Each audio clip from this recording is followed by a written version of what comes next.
বিদ্যমান রাজনৈতিক পরিস্থিতি নিয়ে আলোচনা করতে প্রধান উপদেষ্টার আমন্ত্রণে শনিবার সন্ধ্যায় রাষ্ট্রীয় অতিথি ভবন যমুনায় যান বিএনপি স্থায়ী কমিটির সদস্য ডক্টর খন্দকার মোশাররফ হোসেনের নেতৃত্বে বিএনপির প্রতিনিধি দল।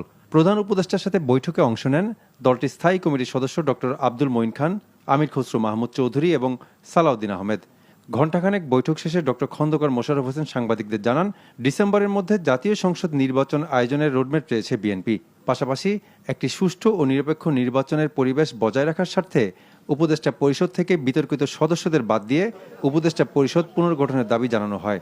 সুষ্ঠু, নিরপেক্ষ ও অবাধ নির্বাচন অনুষ্ঠানের উদ্দেশ্যে সরকারের নিরপেক্ষতা বজায় রাখার স্বার্থে বিতর্কিত উপদেষ্টাদের বাদ দিয়ে উপদেষ্টা পরিষদ পুনর্গঠনের জন্য আমরা দাবি জানিয়েছি। নির্বাচন সংশ্লিষ্ট সংস্কার কার্যক্রম অবিলম্বে সম্পন্ন করে ডিসেম্বরের মধ্যে জাতীয় সংসদ নির্বাচন অনুষ্ঠানের জন্য দ্রুত প্রদানের দাবি আমরা জানিয়েছি। বিএনপির পর প্রধান উপদেষ্টার সাথে বৈঠক করতে যমুনায় প্রবেশ করেন জামায়াতের আমির ডাক্তার শফিকুর রহমানের নেতৃত্বে দলটির নায়েবে আমির সৈয়দ আবদুল্লাহ মোহাম্মদ তাহের। প্রায় আধা ঘন্টা বৈঠক শেষে জামায়াতের আমির সাংবাদিকদের জানান, নির্বাচনে কোনো সময়সীমা বেঁধে দেয়নি জামাত। সংস্কার শেষ হলে ফেব্রুয়ারি বা আরও সময় প্রয়োজন হলে রোজার পরে নির্বাচন আয়োজন করা যেতে পারে। আমরা কোনো সময় বেঁধে দেইনি, আমরা কমফোর্টেবল দুইটা টাইম আপনাদের মাধ্যমে এই জাতিকে জানিয়েছি।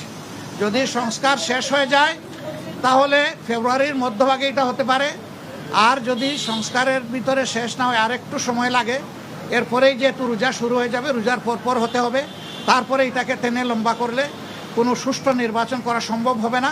আমাদের দেশের আবহাওয়া এটা এলাও করবে না। তারা যারা পদত্যাগ চেয়েছেন এই ব্যাপারে তারাই ব্যাখ্যা ভালো দেবেন।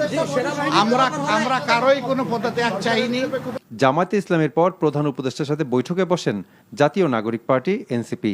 নির্বাচন কমিশন পুনর্গঠন করে দ্রুত স্থানীয় নির্বাচনের দাবি জানানো হয় এনসিপির পক্ষ থেকে।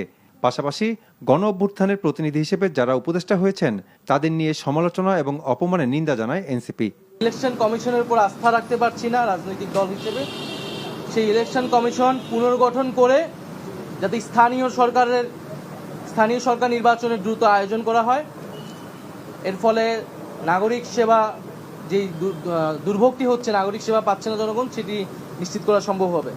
জুলাই মাসের মধ্যেই জুলাই সনদ আসবে এরকমটা আশ্বস্ত আমাদেরকে করা হয়েছে।